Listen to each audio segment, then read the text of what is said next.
It was a quiet evening when Thomas was driving home along a deserted country road. The wind was beginning to rise, and dusk settled over the fields like a blanket. Just as he turned a bend, something small and trembling caught his eye by the roadside. He pulled over and stepped out, only to find a tiny owl, no more than a few weeks old, sitting helplessly with one wing drooping, eyes wide and filled with fear. The little creature let out a faint, desperate cry. Thomas crouched down gently, his heart aching at the sight. The baby owl had clearly been separated from its mother, perhaps blown from its nest during a recent storm. Alone and injured, it had no chance of survival out here.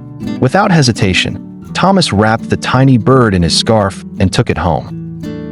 That night, he stayed up late researching how to care for owlets. He crafted a warm nest from an old basket and lined it with soft towels.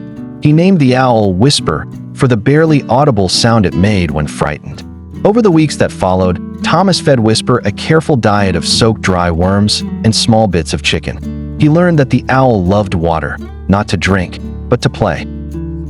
Whisper would dip its feet and feathers in the shallow basin Thomas placed by the window and flap around, delighting in every splash. The bond between man and bird deepened.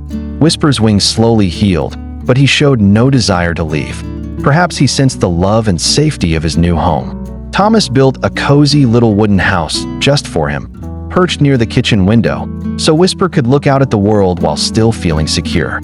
At night, he would hoot softly and snuggle against Thomas's hand, a far cry from the terrified chick he once was.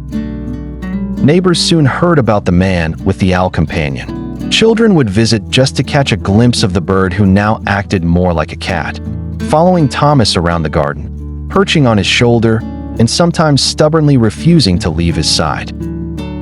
For Thomas, Whisper brought more than just company. After losing his wife a few years ago, the house had felt unbearably silent. But Whisper filled the space with life again, with curiosity, playfulness, and a quiet, knowing presence that comforted him in ways he never expected.